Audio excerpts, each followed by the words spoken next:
Painkillers is a book I had a lot of fun writing. It's a medical thriller. It's a romantic chase story.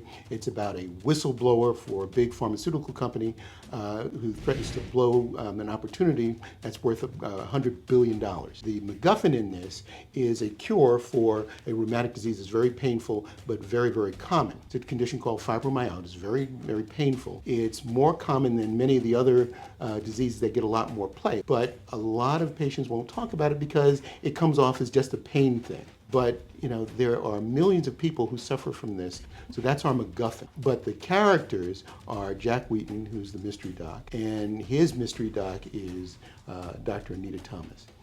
This is the first time there's been a rheumatologist as a main character in a story, so I'm kind of proud of that. And she's a young African-American rheumatologist, so I'm more proud of that.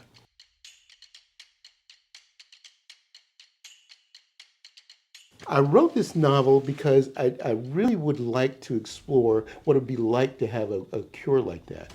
But then, you know, one of my mentors is Tess Gerritsen, and she wrote the Rizzoli and Isles series. She also wrote Gravity. And she gave us a prompt, and she says, I want you to create a story about two characters who have a lot of romantic or sexual tension, but have a hard time getting together. And I came up with Jack and Anita.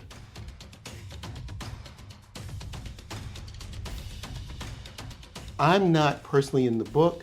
There's one scene that actually is real. I think me and one other person on planet Earth will recognize that. I'm not going to tell you who she is. I'm not going to tell you what the scene is. I'm going to let the readers read it and try and figure out, okay, where's that little tiny kernel of truth? But the rest of it is informed by my experience and 40 years experience in medicine, dealing with patients, dealing with other doctors, dealing with families, listening to tens of thousands of stories from patients. The only other professional that probably hears as many problems as a doctor is a bartender.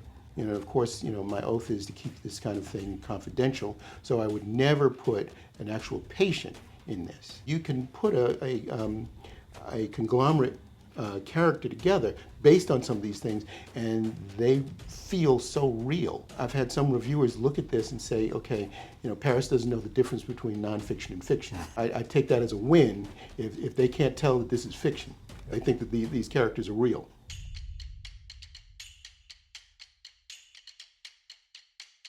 So, any good protagonist, I should say, really needs to have sort of an equal and opposite antagonist. If you want to go big, Darth Vader in Star Wars, or Hannibal Lecter in Silence of the Lambs, or Thanos in the Infinity Wars, you've got this sort of the uber villain who's Orson Quirk, but then you have the one who's on the front line, the femme fatale, Luciana Velasquez. And there's a connection between her and the statues in the background, the Venus de Milo.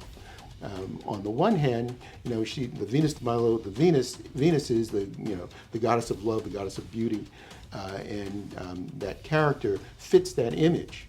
But she's also, for all of her power, she's also sort of helpless. She's under the thumb of the uber villain, Orson Quirk. So, the fact that the statue has no arms. She's there, she's on a pedestal, she's beautiful, she's dangerous, but she can't get out from under him.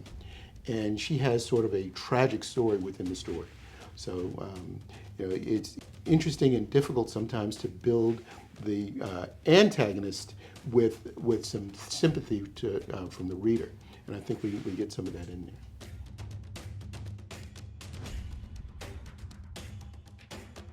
There is Painkillers 2. There is another Jack Wheaton mystery doc novel in the wings. It's called Eye Candy. That features one of the main characters in this, one of the supporting characters in this, whose name is Candy Barr. That's actually her name. And it brings to mind certain characteristics, and some of those characteristics fit her, but it's not what you expect.